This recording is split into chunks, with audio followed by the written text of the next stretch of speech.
சொல்லுங்க அங்கிள். சொல்றேன்.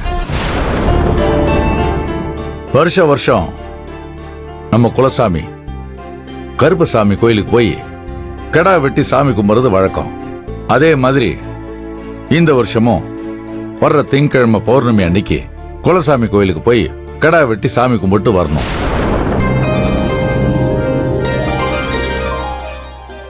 ஒரு குடும்பம்னா சண்டை சச்சரவு பிரச்சனை எல்லாம் இருக்கத்தான் செய்யும்.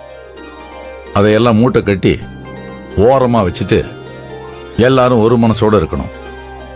ஏன்னா இது மற்ற விஷயம் மாதிரி இல்லை, சாமி சம்பந்தப்பட்ட விஷயம்.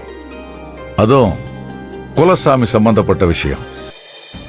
குலசாமிங்கிறது ஏதோ மேல இருக்கிற சாமி இல்லை, நம்ம பாட்டன் முப்பாட்டன் பரம்பரையா நம்மளை கட்டி காத்து வழி நடத்துறவங்க. அவங்க அருள் ஆசீர்வாதம் எல்லாம் நமக்கு வேணும். நம்ம கேட்டதை கேட்ட உடனே கொடுக்கறவங்க அவங்க தான்.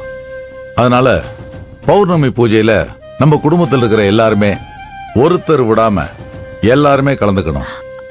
அது என்னன்னா யாரும் எந்த சாக்கு போக்கும் சொல்லக்கூடாது.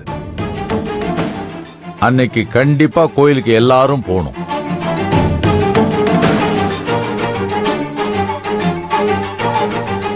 செலகளே, கோயிலுக்கு போறதுக்கு உண்டான எல்லா ஏற்பாடையும் பண்ணி வச்சிரு முதல்ல. சரிப்பா, பண்ணிடலாம்ப்பா. மணி, கெடா வெட்டி சாமி கும்பிடுறதுன்னா எனக்கு ரொம்ப பிடிக்கும். அது ஏன்னு சொல்லு. ஏன்னு எனக்கு மட்டும் இல்ல, இந்த உலகத்துக்கே தெரியும். சரி, இந்த விஷயத்த சொல்லதான் எல்லாரையும் கூப்பிட்டேன். சொல்ல வேண்டியதெல்லாம் சொல்லி முடிச்சாச்சு, அவ்வளவுதான். வாச்சலுங்களே.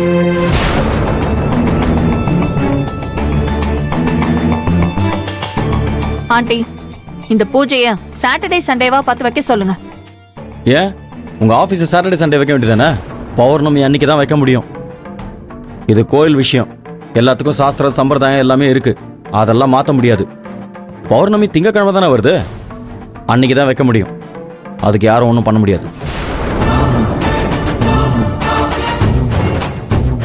ஆண்டி, மண்டே மார்னிங் ஆபீஸ்ல எனக்கு ஏகப்பட்ட வேலை இருக்கு.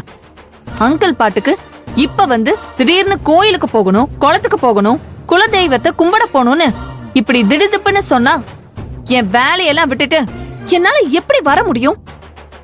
நீங்களே சொல்லுங்க. ஏங்க, இந்த ஆபீஸ் எல்லாம் அப்புறம் பாத்துக்கலாங்க. திங்கக்கிழமை அன்னைக்கு பௌர்ணமி பூஜையில நம்ம குடும்பத்தோட கலந்துக்கிட்டு தாங்க ஆகணும். காலகாலமா நடந்துட்டு இருக்க பூஜைங்க, அதை மாத்த முடியாது. அவாய்ட் பண்ணா நல்லாவும் இருக்காதுங்க. ஆபீஸ்ல வேணா அந்த வேலையை யார்கிட்ட மாத்தி விடுங்க மேடம். இது பாருங்க, உங்களை ஆபீஸ்ல எல்லாம் கேள்வி கேட்கறது யார் இருக்கா சொல்லுங்க? நீங்க தானே கமிஷனரு. நீங்க ஒன்னும் சாதாரண பில் கலெக்டரோ இல்ல பியூன் எல்லாம் கிடையாதுல்ல. உங்களெல்லாம் எவனோ ஏன் யாருமே கேள்வி கேட்க முடியாது, எல்லாம் டம்மிங்க. வேணாம், குலதெய்வ கோயில் விஷயத்த பேசி முடிச்ச கையோட பிரச்சனை வேணாம், அமைதியா இருங்க. புரியாம பேசாதீங்க. என் வேலை எல்லாமே அவசரமா பண்ணி முடிக்க வேண்டிய முக்கியமான வேலைங்க. அதனால நான் வரமாட்டேன். தங்கம், உனக்கு வேலை இருக்குன்னு கல்யாணத்தப்ப கூட கோயிலுக்கு வரல, இதுக்கு நீ அவசியம் வந்துதான் ஆகணும். பல சாமி கைவிட்டாலும் குலசாமி கைவிடாதுன்னு சொல்லுவாங்க. அப்படிப்பட்ட குலதெய்வத்துக்கு பண்ற பௌர்ணமி பூஜையில நம்ம எல்லாருமே தவறாம கலந்துக்கணும் ரம்யா. உன் வேலையை மட்டும் நீ பாரு, உன்கிட்ட யாரும் வியாக்கியானம் கேட்கல.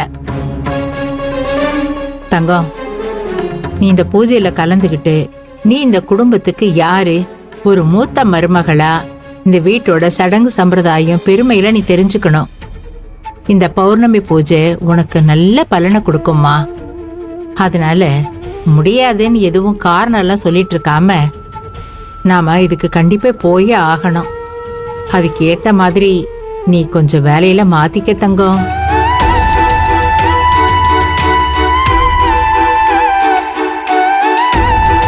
ஓகே.